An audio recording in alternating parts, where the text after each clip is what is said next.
আন্তৰ্জাতিক আমি শান্তিপূৰ্ণভাৱে আমি যদি অকল জড়িত হৈ চলো সকলো শান্তিপূৰ্ণভাৱে যদি আমি অসুবিধা নাই কিন্তু অসমত চাপ দিব লাগিব অসমে কোনো কাৰণতে দেশ মানি নলয়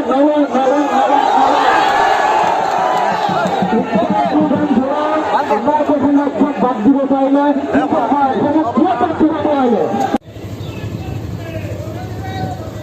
জয় অসম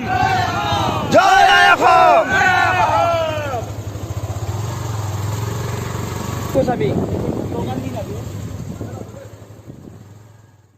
হিংসা মাতৃত্ব হ'ব নালাগে যে প্ৰতিজন অসমীয়াৰ মাজত অসমীয়া হোৱাৰ চেতনাটো জাগ্ৰত কৰাৰ সময় এতিয়া অন্তত যুৱ প্ৰজন্মৰ মাজত আমি বহুত আশাৰে বহুত আস্থাৰে তেওঁলোকক সেই গাদীত বহাইছিলোঁ সেইখিনি শক্তি তেওঁলোকৰ মাজত আছে বুলি জাতি মাটি ভেটিৰ কথা সদায় কৈ আছিলেতো সেইকাৰণে সেইখন চৰকাৰৰ ওপৰত আমাৰ বেলেগ ধৰণৰ এটা আস্থা আছে কিন্তু লংকালৈ গৈ সকলো ৰাৱণ হয় বুলি কয় নহয় একেটাই কথা তেওঁলোকেও সেয়া প্ৰমাণ কৰি দেখুৱালে গাদীৰ শক্তি দেখুৱাইছে আকৌ গোজ হৈ লাগি আছে যে আমি যিটো কৰিব বিচাৰিছোঁ সেইটো আমি কৰিহে দেখুৱাম লাগিলে অসমৰ তেজেৰে নৈ বৈ দিয়ক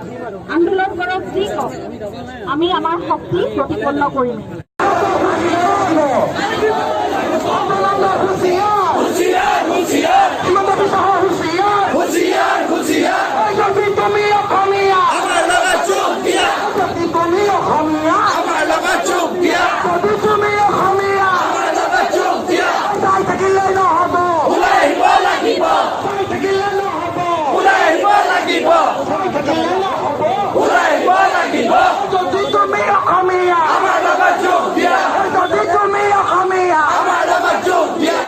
সংগ্ৰাম চলাওঁতে আমি শান্তিপূৰ্ণভাৱে শৃংখলাবদ্ধ বজাই ৰাখি কৰিব লাগিব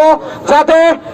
আমাৰ হিংসাত্মক নহয় কাৰণ কিয় আমি মহাত্মা গান্ধী অহিংসা নীতিৰে আমি এই আন্দোলন কৰিম যিহেতু সদৌ ছাত্ৰ সন্থাৰ স্থিতি স্পষ্ট কৰিছে সকলোকে আহ্বান জনাইছে জুবিন গাৰ্গেও সকলো শিল্পী সমাজে